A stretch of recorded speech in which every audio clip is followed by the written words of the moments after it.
Hello नमस्कार साथियों। स्वागत है आपका आपके अपने चैनल माई स्टेनो वॉरियर्स में। शुरू करते हैं रामधारी खंड 2 प्रतिलेखन 100 शब्द प्रति मिनट।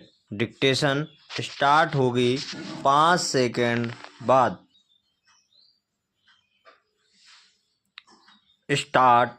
उदय, मैं मानता हूँ कि यदि हम चाहें कि किसी भी भाग को अपनी इच्छा के अनुकूल बना लें तो यह संभव नहीं हो सकता। किसी भी देश में जितने लोग बसते हैं उन लोगों के हृदय में जो भावनाएं पैदा होती हैं, उनमें जो विचार उठते हैं, उन्हीं से भाषा निकलती है। हिंदी कहिए या हिंदुस्तानी, दोनों ही हिंदुस्तान में पैदा हुई और आज भी चल रही हैं। इसलिए मैं सदा से यह बात कहता आया हूँ कि किसी विदेशी शब्द को अपनी भाषा में ना घुसने देने का विचार बिल्कुल गलत है।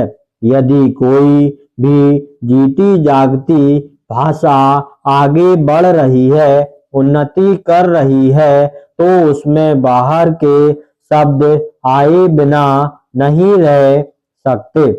यदि आप अंग्रेजी भाषा के किसी भी शब्दकोश को खोलकर देखें तो उसके अंत में 20-25 पृष्ठ परिशिष्ट के जोड़े जाते हैं। उन पृष्ठों में अंग्रेजी भाषा में जो नए नए शब्द आते हैं वे ही दिए जाते हैं।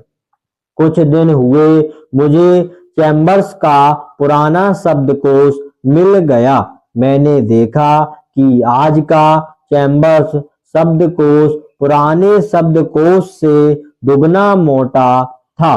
पिछले 60 वर्षों में जितने नए शब्द लिए गए वे सब नए शब्दकोश में थे। विदेशी भाषा के जो शब्द प्रचलित हैं, यदि उन्हें निकाल देने का प्रयास किया गया तो भाषा का रूप ही दूसरा होगा। हिंदी वालों का यह प्रयास कि अरबी तथा अंग्रेजी भाषा के शब्द हिंदी में नहीं आने देने चाहिए, उतना ही हानिकारक है जितना उर्दू वालों को यह प्रयास कि उर्दू में केवल अरबी और उर्दू भाषा के ही शब्द रखे जाएं, संस्कृत के नहीं। उसके साथ साथ हमको यह भी मानना होगा कि हिंदुस्तान में जो बहुत सी भाषाएं हैं वे अलग अलग प्रदेशों की अलग अलग भाषाएं हैं। जैसे उत्तर भारत में मराठी, गुजराती, हिंदी, बंगला, उड़िया तथा असमिया, और दक्षिण में तमिल, तेलुगु, मलयालम तथा कन्नड़।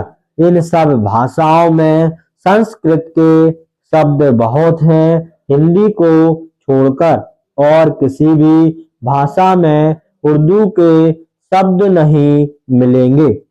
देश में हिंदी को इस योग्य बनाना है कि लोग उसे सरलता से सीख सकें। इसलिए उसमें संस्कृत के शब्द लेने ही पड़ेंगे, उससे बचा नहीं जा सकता। हमारे संविधान में हिंदी की व्याख्या इस प्रकार दी गई है कि हम उसी भाषा को हिंदी मानते हैं जिसके मूल में संस्कृत है। यह कोई नई बात नहीं है, इसे सभी लोग मानते और समझते हैं। आज लोग कुछ ऐसी हिंदी लिखने लगे हैं जिसमें संस्कृत के बड़े बड़े शब्द अधिक आते हैं, जो मेरे जैसे आदमी को जिसने संस्कृत नहीं पढ़ी है समझ में ही नहीं आते।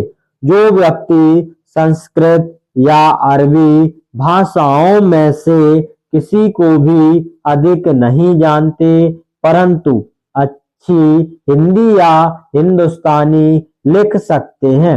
उनको इतना समय नहीं कि वे संस्कृत और अरबी के बड़े बड़े शब्द लें।